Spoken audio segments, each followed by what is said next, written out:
Canada. It's Please welcome the Honorable Stephen Harper.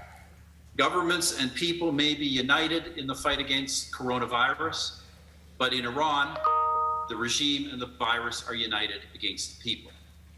We will never know the real number of coronavirus infections and deaths in the mullah's regime. Well, what we do know is that no country was so quickly overwhelmed by the cases and so unable to genuinely help its people. And it was unwilling, it was unable because it is unwilling. The regime's priorities remain not the health and welfare of its citizens, but the spread of its ideological hatred, the backing of its regional terror network, and of course, the furthering of its apocalyptic nuclear program.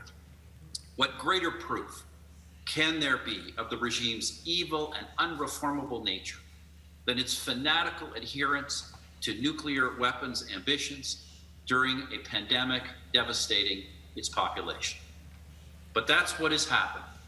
The Ayatollah's regime has breached almost all of its commitments under the JCPOA nuclear deal, continuing to accumulate low-enriched uranium, continuing its work on nuclear missile delivery systems, and continuing to keep its nuclear facilities operating, and continuing to refuse to grant access to inspectors, no doubt, to cover up the true scale of its deception. But deception is no substitute for strength, and the regime is not strong. It is weakening. Today, its allies from Lebanon to Syria and Iraq and Yemen and Gaza are experiencing enormous economic pain and popular unrest. And of course, with the economic situation deteriorating at home, corruption rampant with explosions and fires widely reported, street protests continue to break out in Iran itself. They do so despite the real risk of death for the protesters, and despite the disinformation campaigns that the regime wages against its opponents, including most frequently against this organization. Still, the regime has never looked weaker than at the very moments when it has tried to show strength. Yes, it was able to shoot down a defenseless commercial airliner, killing 63 of my fellow Canadian citizens and many others in the process. But its attempt to hit back at those who can defend themselves, at American, Israeli, and Saudi assets, those have been brushed away like annoying insects, with its supposedly all-powerful terror leader, Soleimani, eliminated in the blink of an eye. The regime is ready to fall, and the regime is ready to be replaced.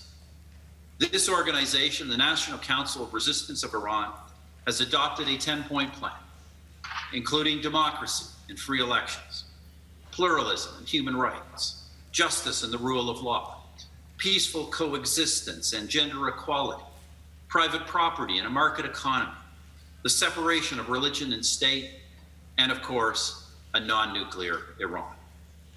Friends, I've never claimed to be able to tell the Iranian people who their government should be, only that it is the Iranian people themselves who have the right to choose it. But surely this 10-point plan is what all people of good faith wish to see in a reformed and reborn Iranian nation. So I say, stand with Miriam Rajavi and with all those people and organizations around the world who seek a free, democratic, and peaceful future for Iran and its people. Friends, continue your struggle, keep hope alive, and prepare for the new Iran that will come to pass through your efforts. And thank you for allowing me to be part once again of this great event. Good health and blessings to all of you. Azer, Azer, Azer.